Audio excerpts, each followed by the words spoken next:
এখানে তো সবাই ভিডিও করছে, আমার ভিডিও আপনাদের কাছে থাকবে। আমি আপনাদের এই ভিডিওর সামনে কিন্তু 5টা প্রশ্নের উত্তর এখান থেকে দিয়ে যাচ্ছি।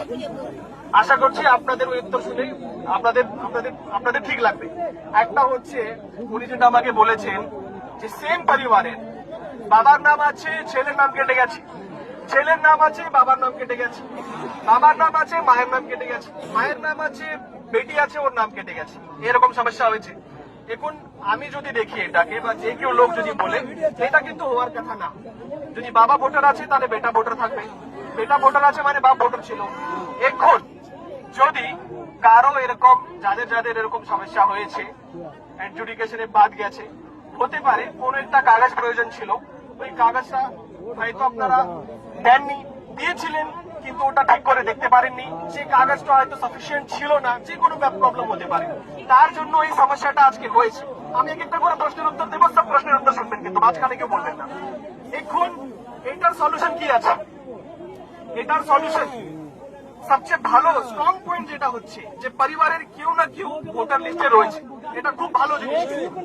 এখন বাকি যারা আছেন, যাদের নাম বাদ দিয়েছেন, তাদের কাছে দুটো অপশন আছে। একটা অপশন হচ্ছে নতুন করে ফর্ম ছেড়ে দিব আমরা বিএলও কে, আমরা অনলাইনে অ্যাপ্লাই করবো, 6 নম্বর ফর্ম আমরা নতুন করে দেব, সেটা দিয়ে আপনার সমস্যার সমাধান হতে পারে।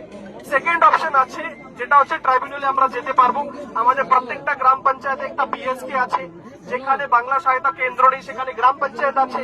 গ্রাম পঞ্চায়েত সবাইকে কালকে আমরা মিটিং করে বলেছি যে প্রত্যেকটা গ্রাম পঞ্চায়েতে যে সেক্রেটারি আছে বা এক্সিকিউটিভ অ্যাসিস্ট্যান্ট আছে, তারা কিন্তু আপনাদের যে দাবিগুলো আছে সেটা যে ট্রাইব্যুনালে অনলাইনে অ্যাপ্লাই করতে হবে, সেটা আপনাদের হয়, ওরা আপনাদের জন্য অ্যাপ্লাই করে দেবে, যাতে আপনারা ট্রাইব্যুনালে টাইমলি আপনারা সাবমিট করতে পারেন।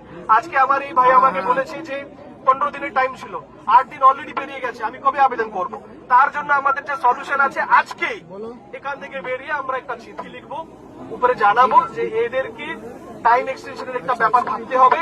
আর সেকেন্ড হচ্ছে যেটা বলেছে যে ডিলিট হলো, আরেকটা আমার ভাই আমাকে বলেছে যে কেন বাদ গেলাম সেটা আমাকে জানাতে হবে।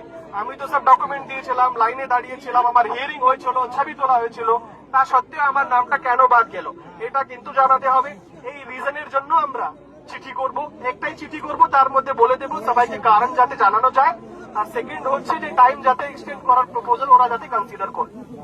তারপরে আমার এই ভাই আমাকে বলেছে যে একটা বুথে 750 জনকে উনি চিনেন, যাদের নাম বাদ গেছে কিন্তু ওরা সব ডকুমেন্ট দিয়েছিল, তাহলে ডকুমেন্ট দেওয়ার সত্ত্বেও কেন ওদের নাম রিজেক্ট হলো? আবার তার একটাই উত্তর আছে, আমরা উপরে কিন্তু বলে দেবো বুথে বুথ ওয়াইজ, একটা বুথে যদি 10 জনের নাম বাদ গিয়ে থাকে বা 100 জনের নাম বাদ দিয়ে থাকে, 100 জনের নামের সামনেই কেন বাদ গেল তার কিন্তু কারণগুলো যাতে আমরা জানি, যাতে মানুষ বুঝতে পারে যে আমার কি ভুল হয়েছিল, সে ভুলটাকে যদি ওরা কারেক্ট করতে পারে ট্রাইব্যুনালে গিয়ে, তো এটাও কিন্তু আমরা জানিয়ে দেবো।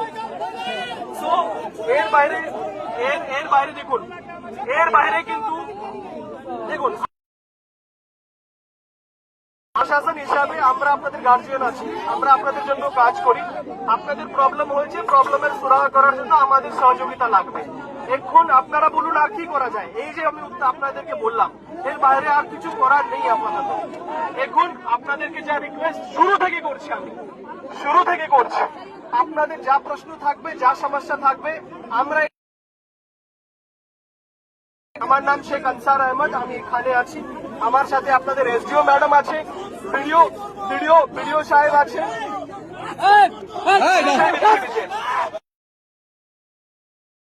আপনাদেরকে যেটা করতে হবে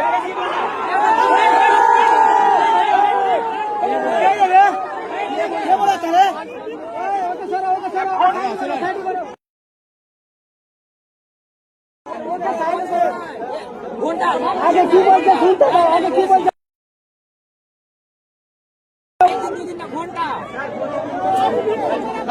ভিডিও সাহেব তাহলে কিন্তু এর সলিউশন করা খুব মুশকিল। আমি আপনাদেরকে বারবার বলেছি যে আমার সঙ্গে 5 জন চিঠি লিখিয়ে আমরা উপরে পাঠাবো, সামনে থেকে বসি।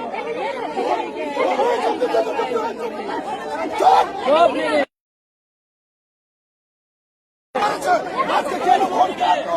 আজকে ভোট হবে, ভোট হবে